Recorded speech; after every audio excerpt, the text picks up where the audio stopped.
Assalamualaikum warahmatullahi wabarakatuh. Bismillahirrahmanirrahim. Alhamdulillahirabbil alamin. Wassalatu wassalamu ala asyrafil anbiya'i wal mursalin wa ala alihi wa sahbihi ajmain. Amma ba'du. Qala Allah Ta'ala fi kitabil karim, a'udzu billahi minasy syaithanir rajim. Bismillahirrahmanirrahim. Wa ma khalaqtul jinna wal insa illa liya'budun. Bapak Ibu sekalian yang dirahmati Allah Subhanahu wa taala. Alhamdulillah kita senantiasa bersyukur kepada Allah Subhanahu wa taala yang telah melimpahkan nikmat, rahmat, hidayah, taufiknya kepada kita sekalian. Oleh karena itu, mari kita senantiasa bersyukur dan berterima kasih kepada Allah yang masih sangat mencintai kita. Selawat dan salam mudah-mudahan tetap tercurah kepada junjungan kita Nabi Muhammad SAW sebagai Nabi akhir zaman, penutup dari sekalian Nabi. Bapak Ibu sekalian ya rahmat Allah, pada 2 bulan yang lalu ya, Desember, saya telah menyampaikan materi tentang amar ma'ruf nahi munkar. Jadi itu adalah merupakan kewajiban setiap orang yang beriman. Tidak boleh tidak, Pak. Tentu kita beramar ma'ruf, kita berdakwah, kita mengajak orang itu ya sesuai dengan kemampuan kita. Jadi kemampuan ada pada kita. Kita punya ilmu dengan ilmu kita. Punya harta dengan harta kita. Dengan tenaga ya. Yang punya kuasa ya berdakwah dengan kuasaan itu. Jadi hadis Nabi, man ra'a minkum munkar. Barang siapa melihat kemungkaran, falyughayyiru biyadihi, ya dia cegah dengan kekuasaan, dengan tangannya kekuasaan. Fa illam yastati, kalau memang enggak mampu, fa bilisani, dengan lisan. Ceramah di mana-mana. Kalau itu tidak mampu ya fa biqalbi, dengan hati. Dzalika ad'aful iman, yang demikian itu adalah selemah-lemah iman. Jadi terus dakwah, tidak boleh berhenti. Ya. Nah, pada pagi hari ini saya akan mengangkat tentang ibadah, mahda dan kesempurnaannya. Sebab ibadah itu merupakan prinsip-prinsip dalam agama Islam. Ya. Nanti Bapak Ibu sekalian tidak kaget, masih ada satu makalah lagi. Itu saya ungkap secara mendetail, Pak. Tahayul seperti apa, khurafah seperti apa, bid'ah seperti apa, supaya kita tahu. Dan sekarang ini kan Islam Nusantara kan sudah mulai berkembang, Pak, itu, Pak. Salah satunya menghidupkan budaya Nusantara, Pak, itu, Pak. Budaya Nusantara. Maka kita harus tahu, Pak. Harus tahu, Pak. Karena itu juga menyangkut masalah akidah, menyangkut masalah ibadah. Jadi Bapak Ibu berbahagia, di dalam Al-Quran itu Allah mengatakan, wa ma khalaqtul jinna wal insa illa liya'budun. kita manusia ini, jadi tidaklah Allah menciptakan manusia. Salah satu tujuannya itu untuk beribadah kepada Allah. Jadi bukan main-main Pak, manusia di Allah itu bukan main-main ya di situ. Afahasibtum annama khalaqnakum abasan. Apa kamu kira bahwa kami cipta kalian itu main-main? Ya, main-main. Wa annakum ilaina la turja'un. Sungguh nanti kita ini akan dikembalikan kepada Allah. Dan sendiri-sendiri Pak itu Pak. Tidak bisa kita itu tanggung jawab berjamaah, tidak bisa. Tanggung jawab nafsi-nafsi. Maka dari itu kalau kita beribadah itu harus punya ilmu Pak. Jadi agama kan melarang. Wala takfu ma laisa laka bi ilmi. Jangan kamu mengikut sesuatu yang kamu punya ilmu, tidak punya ilmu. Sesungguhnya pendengaran kita, penglihatan kita, hati kita, ulaika kana anhu mas'ula. Akan diminta pertanggungjawaban itu. Di hadapan Allah itu akan diminta pertanggungjawaban. Mungkin sekarang kita rasa biasa. Tapi kalau kita ketika dihadapkan di hadapan Allah, itu pasti ada perasaan takut, perasaan gemetar pasti ada itu. Kalau amal yang kita lakukan tidak sesuai dengan tuntunan Allah dan Rasul-Nya. Ya, gitu. Nah, ibadah itu apa? Kalau di Muhammadiyah itu kan al-ibadatu hiya taqarrubu ilallah biimtisali awamirihi wajtinabihi wa iya makhasat. Ibadah itu adalah mendekatkan diri kita kepada Allah. Bagaimana caranya? Ya melaksanakan perintah Allah kan. Kita sholat kan termasuk ibadah. Puasa, zakat, haji. Datang ke masjid ikut kajian ibadah. Maka bapak-bapak, ibu-ibu kalau datang di sini itu pahalanya itu besar sekali Pak.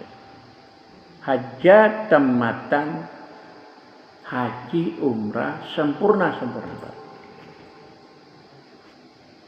Maka yang penting itu kehadiran kita di sini itu adalah ikhlas Pak. Saya di mana-mana selalu menekankan Pak. Saya ini kan sejak Agustus Pak, itu berdakwah di Kecamatan Lokwaru Pak. Masih Muhammadiyah itu Pak. Saya tawarkan diri. Yang penting Bapak Ibu menerima saya itu harus ikhlas. Nah, ilmu yang saya sampaikan itu bisa masuk di hati Anda. Ya. Kan Quran itu memerintahkan harus berdakwah Pak itu. Ya, harus berdakwah. 1 bulan sekali. Ya. Kemarin terakhir di masjidnya Pak Muhajir. Asyuro namanya. Ya 5-6 orang ya saya dakwah Pak. Ada yang 2 orang tetap saya dakwah Pak. Nah kan ini kewajiban Pak. Kewajiban. Jadi bapak-bapak, ibu-ibu kalau tiap minggu berceramah, ikut ceramah sini harus ikut berdakwah Pak. Minimal tetangga, keluarga itu kewajiban itu. Jadi ibadah itu mendekatkan diri kita kepada Allah dan menjauh larangan. Ada ibadah umum, ada ibadah khusus. Kalau ibadah umum itu ya segala aktivitas yang kita lakukan. Misalnya bapak-bapak, ibu-ibu mencari rezeki yang halal, nafkah istri, biaya anak, mencari rezeki dengan cara yang halal itu ibadah. membantu tetangga, membantu orang-orang yang lemah, itu ibadah. Kalau ibadah khusus itu jelas ibadah yang sudah ada ketentuan. Dari mana? Dari Allah dan Rasulnya. Ibadah itu tidak boleh ditambah, tidak boleh dikurangi, Pak. Maka dari Islam itu memang kalau 2000 bukan ya, Turki itu kan 2000 berapa itu hancur, sekarang 100 tahun sudah itu. Itu terjadi pergeseran pasti ada, Pak. Ada yang kadang-kadang nggak puas itu. Akhirnya menambah-nambah agama itu.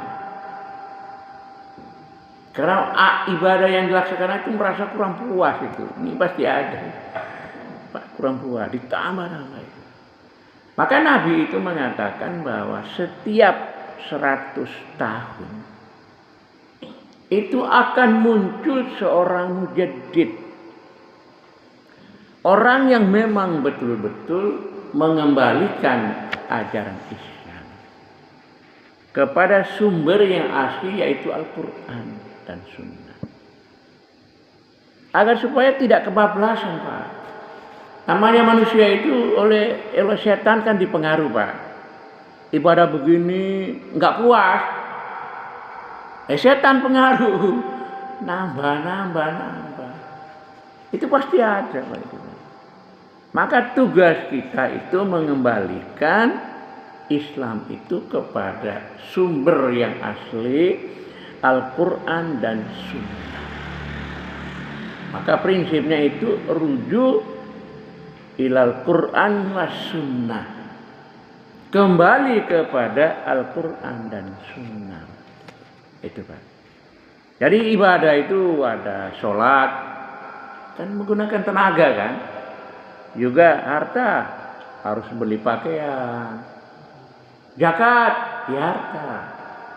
Haji, umroh, zakat dan tenaga itu. Ya, umroh. Sekarang itu rame, umroh itu rame, Pak. Haji itu terlalu mahal itu, Pak. Ya. Semua itu adalah ibadah itu. Ya. Yang kita lakukan dalam rangka semata-mata mencari ridha Allah. Maka ibadah itu kalau sempurna, ibadah itu mengandung pokok-pokok, prinsip-prinsip. Prinsip pertama adalah kita ini kan diciptakan oleh Allah dari tanah. Dan kita ini adalah makhluk yang paling baik. Laqad khalaqnal insana fi ahsani taqwim.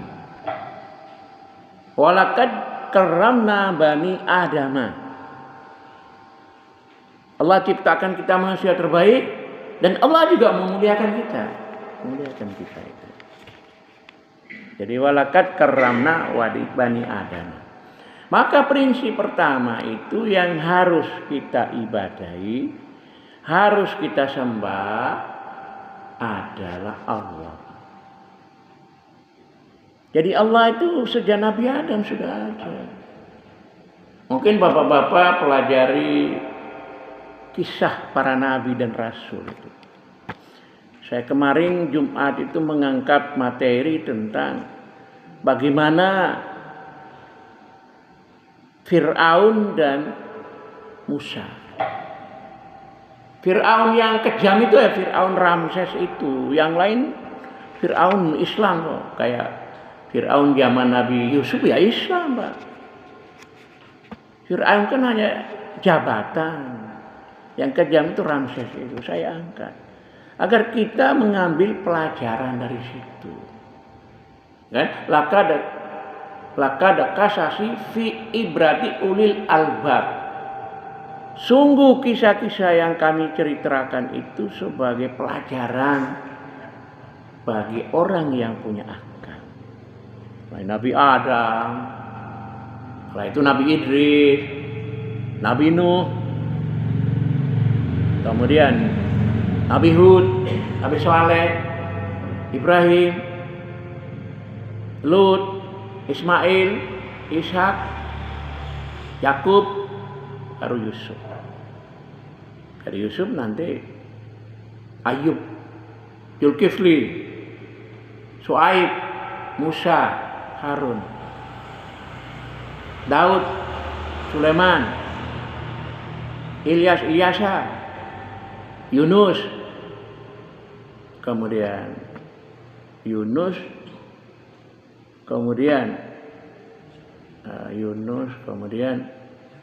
Isa, Muhammad.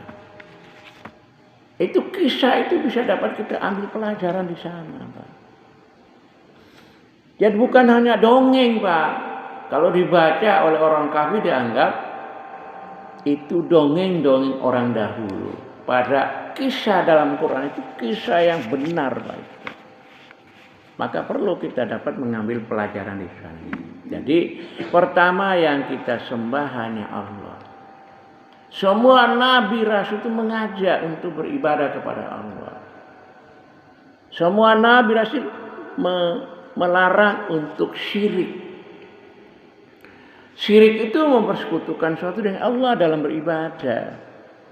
Menyembah Tuhan selain Allah, menyembah matahari, menyembah bintang.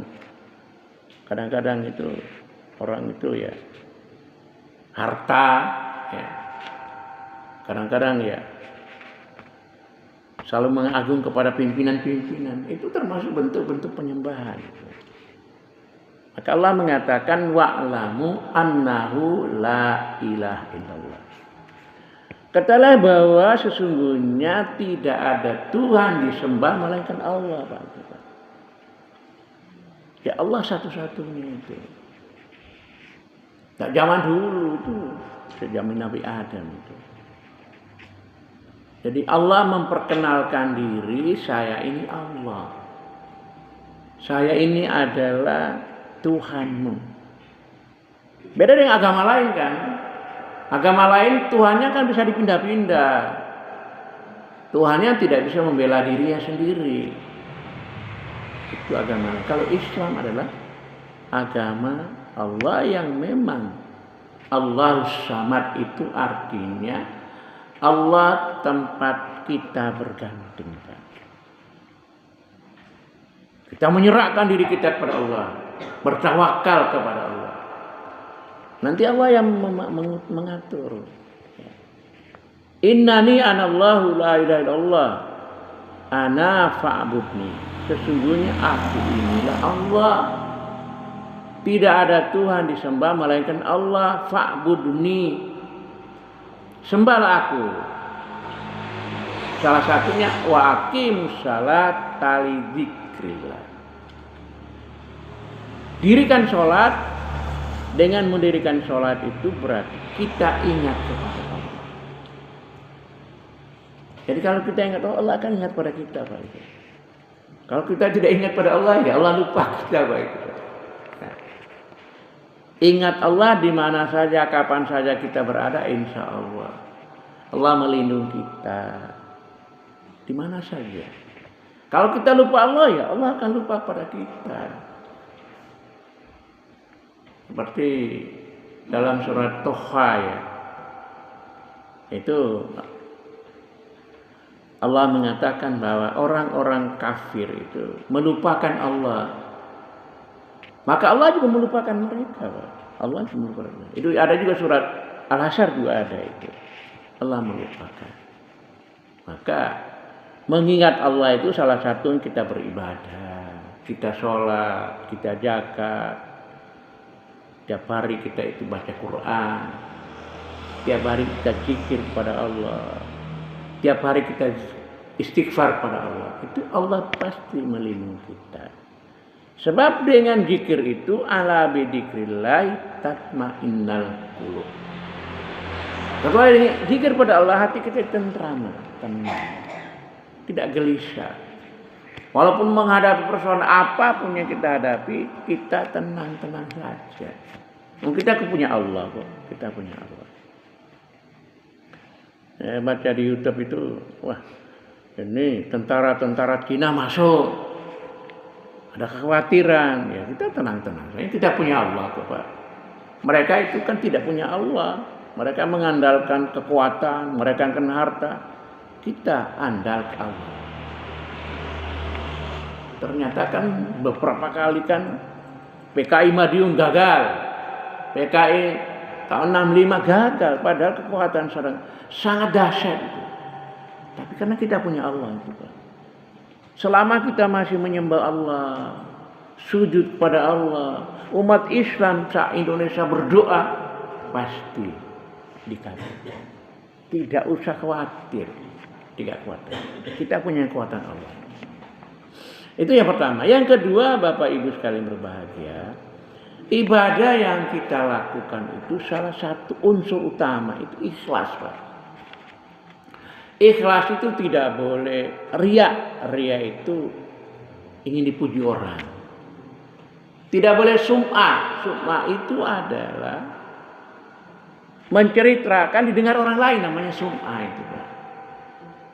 Misalnya bapak-bapak, dulu saya lama juga di itu.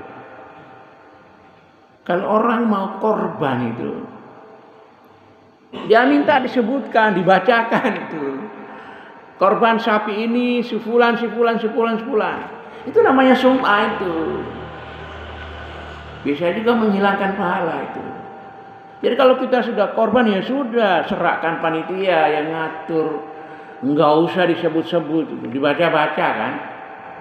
Itu masuk kategori riya atau sum'ah itu, Pak. Sum'ah itu. Jadi kita sudah saya misalnya korban sapi ya, sudah saya serah sepenuhnya kepada panitia. Nah orang kalau mau korban gitu, dia hadir, ingin dengarkan bacanya itu. Nah itu bisa mengurangi pahala. Jadi sholat, puasa, zakat semuanya itu harus dengan ikhlas. Ikhlas itu keluar hati nurani yang murni. Tidak ada unsur pujian, tidak ada unsur sum'ah, semata-mata mencari ridha Allah. Wa ma umiru illa liya'budullaha mukhlishina lahuddin. Tidaklah kami perintah kepadamu ikhlas dalam beribadah kepada Allah. Ikhlas dalam beribadah kepada Allah. Insya Allah Bapak Ibu sekalian, saya yakin kita ini adalah orang-orang yang. Tapi kita perlu mengingatkan agar niat kita itu semata-mata karena Allah. Inna sholati, sesungguhnya salatku, wa nusuki, ibadahku, wa mahyaya, hidup, wa mamati lillah, dan matiku lillahi rabbil alamin. Hidup dan matiku semata-mata karena Allah, Pak. Itu ikhlas itu, Pak. Ya. Itu syarat utama itu, Pak. Maka zaman Nabi kan ada seorang namanya Ummu Qais. Pemuda namanya Qais itu. Memang Allah perintahkan nabinya supaya para sahabat semua harus hijrah, Pak. Dari Mekah ke Madinah, Pak. Hijrah pertama itu ke Habasyah. Karena rajanya itu adalah Nasrani, tapi raja itu ikhlas, adil. Pada akhirnya dia masuk Islam itu. Namanya Raja Najasyi namanya itu. Nama aslinya itu apa? Lupa itu saya. Dan mereka berangkat ke Mekah, ke Madinah itu kan ikhlas kan. Tinggalkan rumah, tinggal semua harta ikhlas. Tinggalkan semua, diambil oleh orang kafir. Tapi semuanya itu semata-mata mencari ridha Allah. Jadi Nabi mengatakan innamal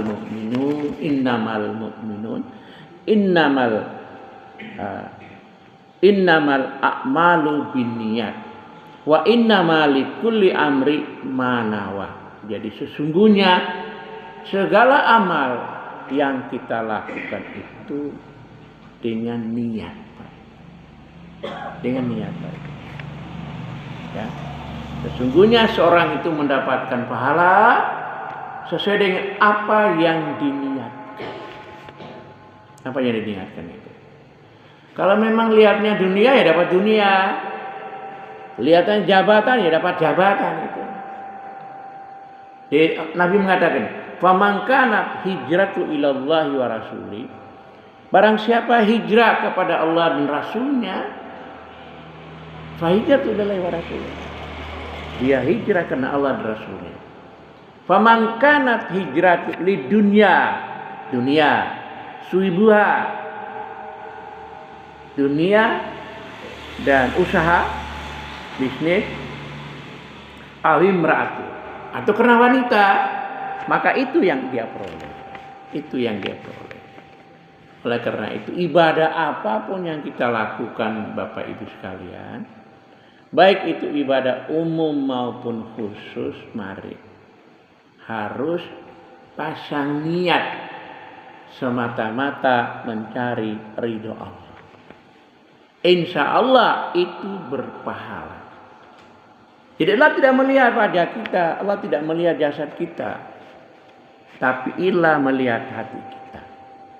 Innallaha la yanduru ila ajsamikum. Jadi sesungguhnya Allah tidak melihat ajsamik itu jasad kita.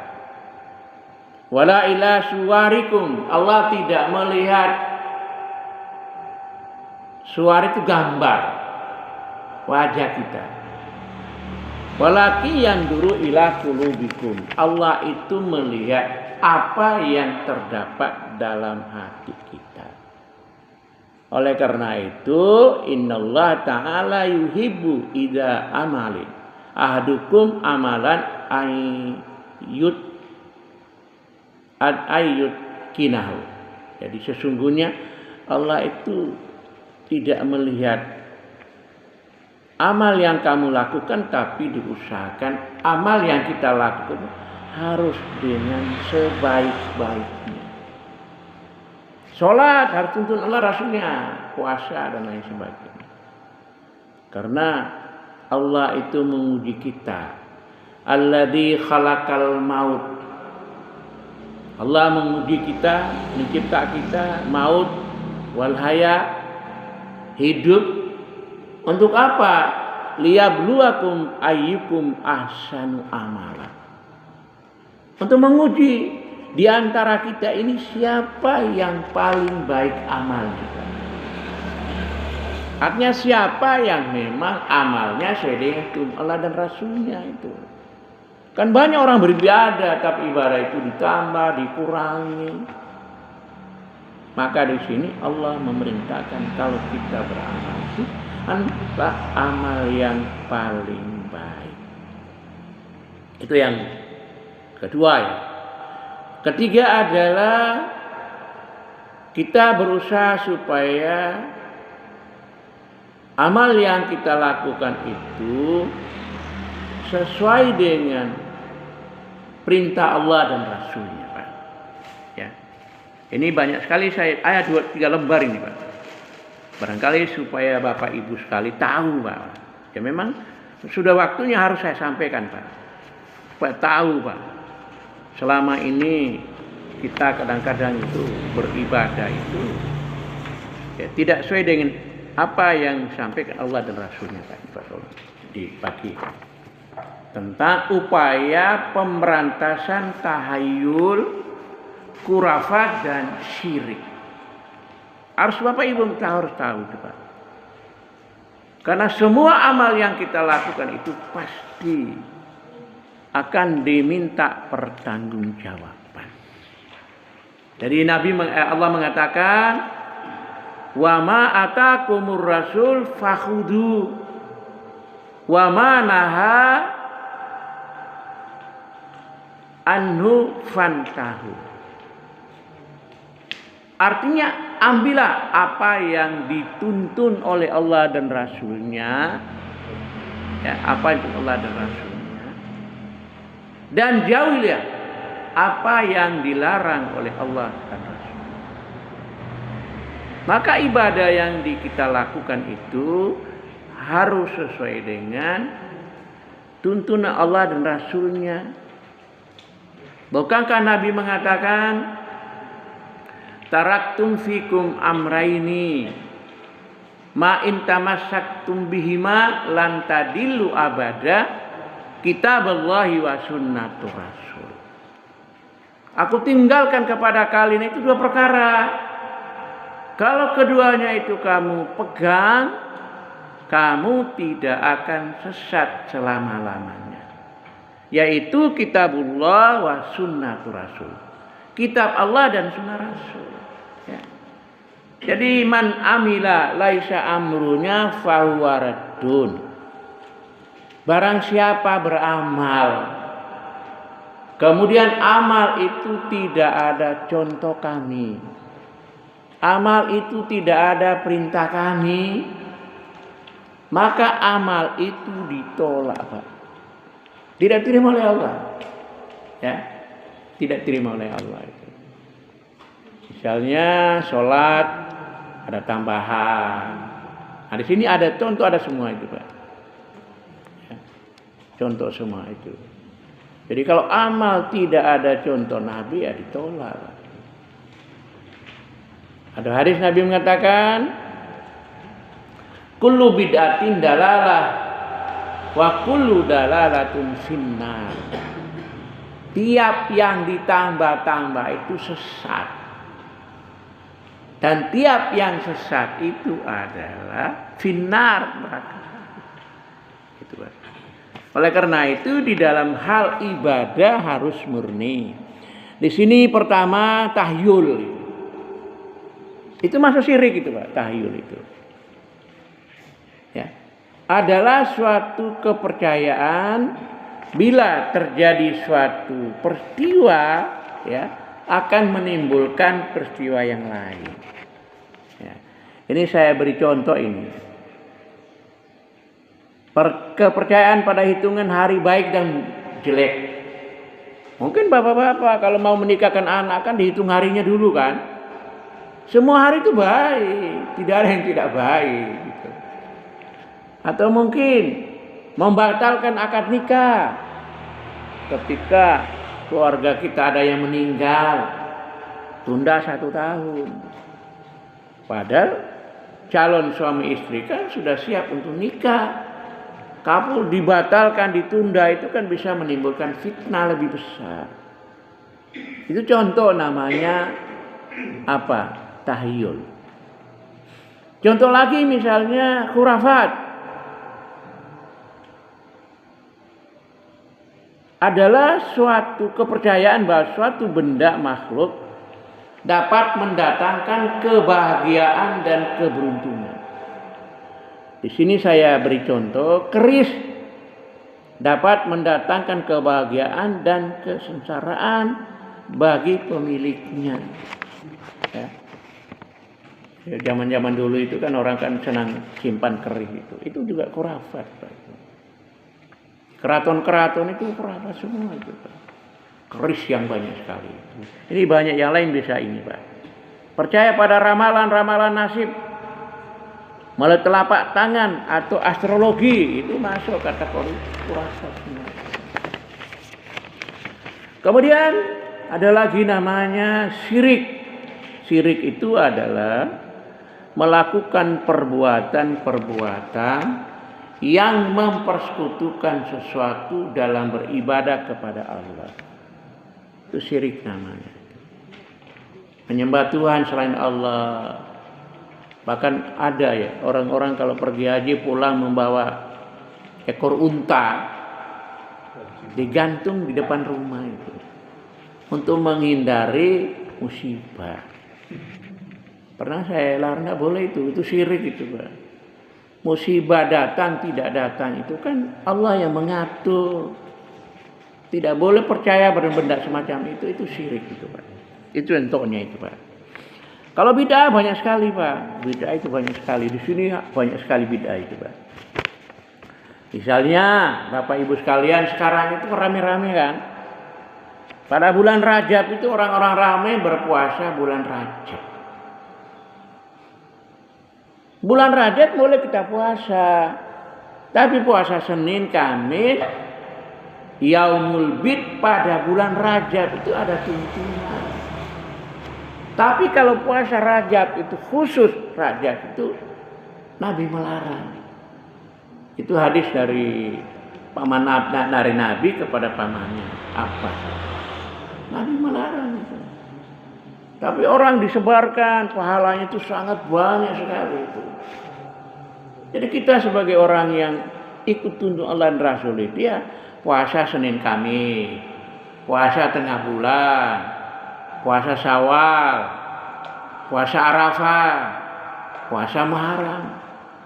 Jadi puasa-puasa yang ada dalilnya jelas, jangan ditambahkan. Itu namanya bid'ah itu, Pak. Ada lagi mungkin di sini juga saya sebutkan itu membaca usuli. Itu juga memang bid'ah. Nabi itu tidak pernah sholat pakai usuli, itu tidak pernah, Pak. Orang yang membaca usuli itu alasan itu apa? Alasan memperkuat hati. Nabi tidak pernah memberi contoh. Nah, kalau begitu niat di mana? Niat dalam hati, Pak. Innamal amalu binniyat. Kecuali Bapak Ibu pergi haji umrah kan, labbaika umratun, labbaikan haja itu boleh diucapkan. Kalau bapak-bapak ketika akad nikah mesti sebut, harus diucapkan kan? Kalau bapak-bapak ada saudara-saudara masuk Islam harus diucapkan. Tapi yang lain itu dalam hati, Pak. Innamal amalu binniyat. Kemudian masih banyak di sini, bapak-bapak bisa dapat baca sendirian. Kemudian apalagi berzikir dengan kerikil. Nah, zikir ini, Pak, tangan, Pak. Nabi itu melarang agar supaya kalau kita berzikir itu dari tangan.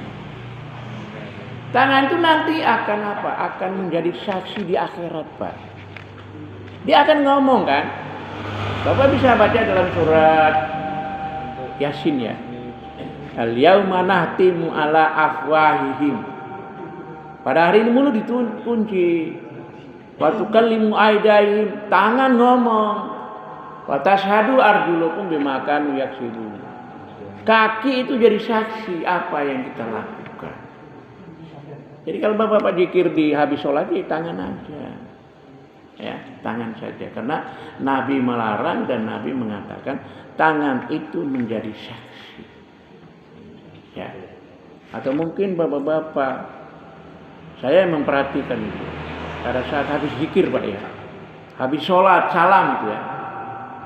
Ada yang baca Al-Fatihah kan? Ada baca Al-Fatihah. Itu bid'ah itu. Habis zikir itu kita istighfar. Allahumma antas salam. Kemudian kita baca la ilaha illallah wahdahu la syarikalah, kita baca. Baru subhanallah subhanallah. Baca Allahumma inni ala dzikri ala syukrika wa husni ibadatika. Kemudian baca apa? Allahumma la maniya. Kemudian kita baca apa lagi? Ayat kursi, Al-Falaq, An-Nas, Al-Ikhlas. Baru berdoa. Itu tuntunan Nabi itu. Tapi saya lihat kan banyak sekali tambahan kan. Baca Al-Fatihah, bahkan juga baca surat Al-Baqarah 163. Ya, bunyinya bagaimana? Wa ilahukum ilahum wahid. Itu bukan ayat kursi. Ayat kursi itu Allahu la ilaha illahu wal hayyul qayyum. Itu ayat kursi, Pak. Dan itu dianjurkan. Setiap sholat itu kita harus membaca surat ayat kursi. Sholat duhur, asar, maghrib. Sampai kalau kita mau tidur baca ayat kursi, Pak. Al-Falaq, An-Nas, Al-Ikhlas. Agar supaya ketika kita tidur itu tidak dipengaruhi setan, Pak. Itu. Dan memang saya juga menemukan bahwa dalam hadis itu ada salah seorang putra dari sahabat Nabi. Wahai ayah, bapak ini kan sholat di belakang Nabi, sholat di belakang Abu Bakar, sholat di belakang Umar, sholat di belakang Utsman. Apakah mereka itu baca qunut atau tidak? Ternyata Bapak itu menjawab, itu adalah bid'ah, menambah-nambah. Hadisnya ada atau harusnya lemah, Pak? Maka dia Muhammadiyah kan kunut kan tidak ada itu. Itu masuk kategori bid'ah. Oleh karena itu ibadah itu jangan ditambah, jangan dikurangi, Pak. Ya. Sesuai dengan itu Allah dan Rasulnya. Itu Bapak-bapak, Ibu sekalian silakan itu baca sendiri. Jadi membaca Al-Fatihah dihadiahkan kepada orang yang sudah meninggal. Jadi nggak ada dari itu, nggak ada. Ya. Pahala dihadiah orang lain nggak ada. Jadi bapak-bapak pulang ke rumah dibaca sendiri, Pak. Ya, tentang bid'ah itu apa, khurafat itu ada, tahayyul itu ada. Agar supaya ibadah yang kita lakukan itu, Bapak Ibu sekalian, itu harapan kita diterima oleh Allah. Harapan kita itu. Jangan sampai ibadah kita lakukan tidak ada tuntunan Nabi, maka apa yang disebut dengan sia-sia. Ya, nanti Bapak Ibu baca sendiri ya Pak Imam ya. Baca sendiri, teliti satu-satu itu. Artinya saya sudah berusaha secara maksimal untuk mengumpulkan semua itu supaya perlu saya sampaikan, jangan sampai saya sembunyi. Justru saya sembunyi itulah nanti saya akan diajab oleh Allah. Jadi Quran mengatakan qulil haqqu walau kana murran. Katakan yang benar itu benar ya benar. Yang hak itu hak, tidak boleh disembunyikan. Tidak boleh disembunyikan. Jadi itu Pak yang nomor 3. 4. Yang keempat, kalau beribadah itu tidak boleh melalui perantara, Pak. Perantara itu. Ya. Misalnya orang-orang pergi mengikuti. Nah, kalau sekarang Abah Anton kelihatan mau jadi calon lagi itu. Biasanya itu kan dia kan siapkan bis untuk orang pergi ke wali-wali gitu, Pak. Di sana minta di sana. Nah, itu syirik gitu, Pak. Minta di sana. Minta langsung pada Allah. Iyyaka na'budu wa iyyaka nasta'in. Hanya kepadamu kami menyembah, hanya kepada kami minta pertolongan. Jangan minta kepada orang yang sudah meninggal itu. Wali, alasan wali itu kan lebih dekat dengan Allah. Loh, setiap orang meninggal itu adalah 3 putus juga. Idza mata ibnu adama ing kata amalus. Salah.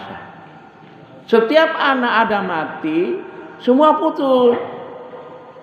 Pertama adalah sedekahun jariyah, sedekah jariyah. Bapak-bapak ingin membantu masjid ini itu sedekah itu, Pak. Ilmu yang bermanfaat. Dan doa dari anak yang soleh. Jadi kita harus bangga kalau anak kita anak yang soleh. Zaman sekarang kan orang bangga anaknya doktor, anaknya insinyur, anaknya profesor.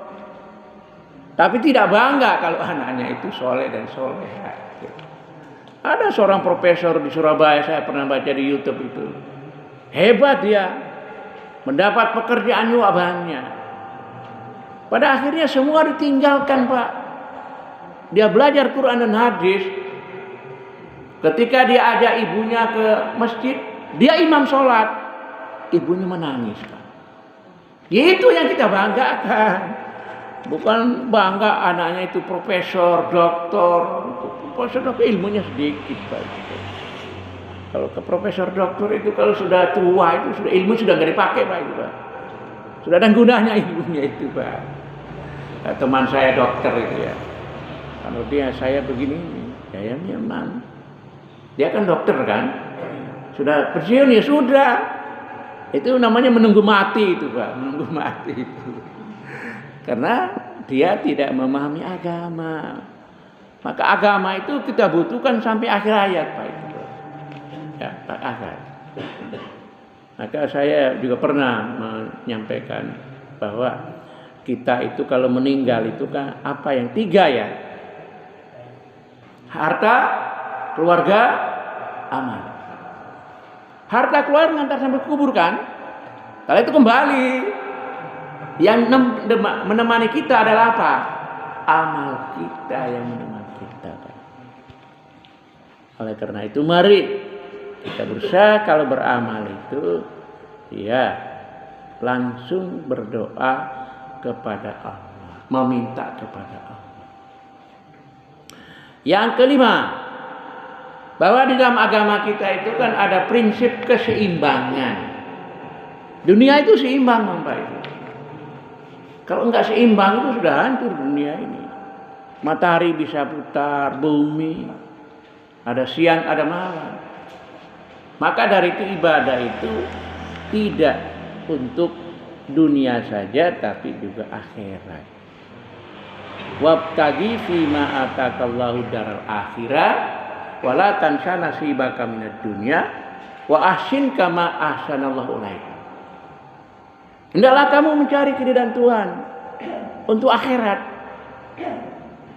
Karena akhirat itu adalah abadi. Ya, abadi. Dunia sementara, Pak. Jadi cari kebahagiaan akhirat juga dunia. Tidak boleh kita di dunia itu tidak bekerja, harus bekerja mencari maisha, penghidupan. Tapi juga untuk akhirat. Keseimbangan namanya. Dan yang keenam adalah kita beramal itu sesuai dengan kemampuan yang ada pada kita. Misalnya Bapak kalau sholat tidak bisa berdiri ya duduk, Pak. Kalau saya itu kan usia sudah hampir 69 ini. Kalau memang sholat malam itu ya saya duduk, Pak. Karena kalau berdiri kan agak nggak kuat kan. Kalau Bapak pergi pas bulan puasa, boleh tidak puasa. Itu kan mudah dan ringan kan. Bepergian kita dianjurkan sholat jamak qashar. Jadi la yukallifullahu nafsan illa wus'aha. Kami tidak membebani seorang melainkan sesuai dengan kesanggupan ada pada kita. Kalau sakit ya pakai berduduk tidur, Pak. Kalau sakit. Ada teman saya, Pak, ini orang-orang ini sudah nggak mampu lagi ya. Bapak ini ambil air wudhu, ya bersihkan pada tempat-tempat wudhu. Karena orang nggak bisa, Pak. Jadi la yukallifullahu nafsan illa wus'aha. Orang itu mengamalkan sesuatu sesuai kemampuannya, tidak boleh dipaksa. Itu. Dan terakhir, Bapak Ibu sekalian berbahagia. Harapan saya supaya kita semua yang hadir setiap minggu lakukan apa yang disebut dengan istiqamah, Pak. Istiqamah itu sedikit tapi terus menerus.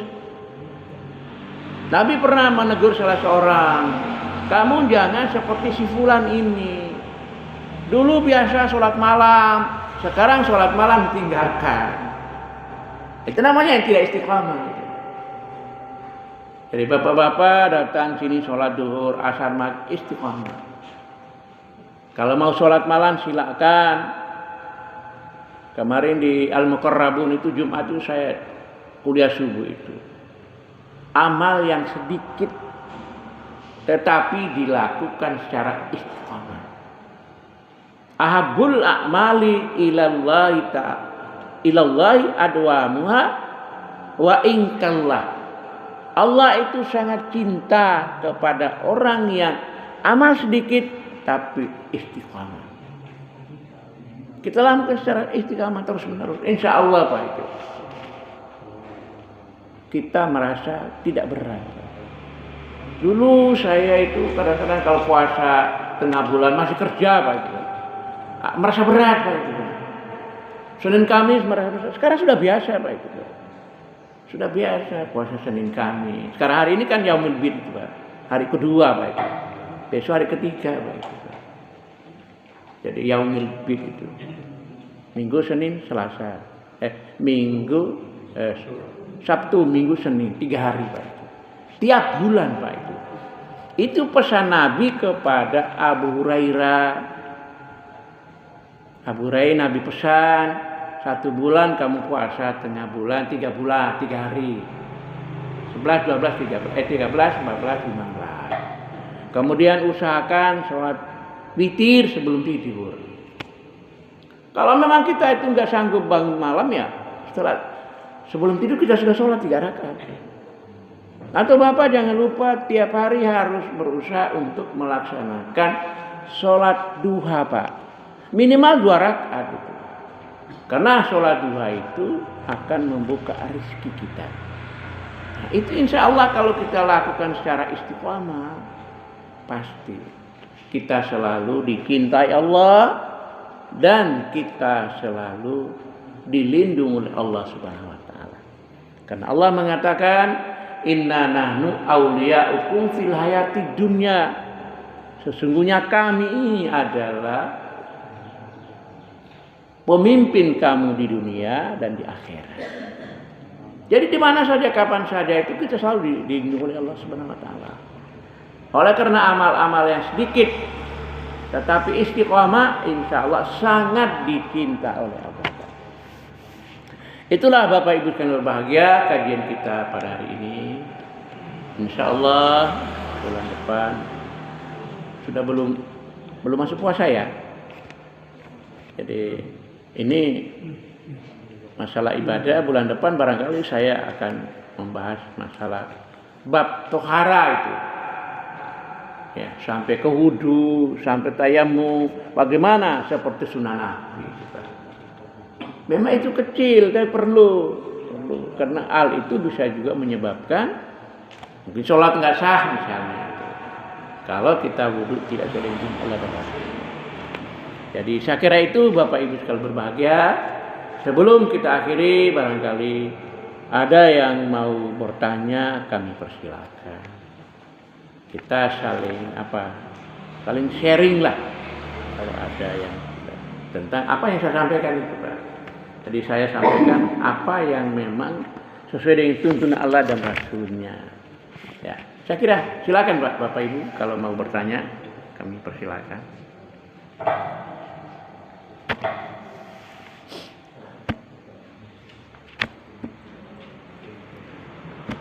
Tidak ada, kalau nggak ada saya kira cukup ya, sudah masuk suruk ya. Mari kita akhiri dengan doa. Subhanakallahumma wa bihamdika asyhadu an la ilaha illa anta astaghfiruka wa atubu ilaik. Assalamualaikum warahmatullahi wabarakatuh.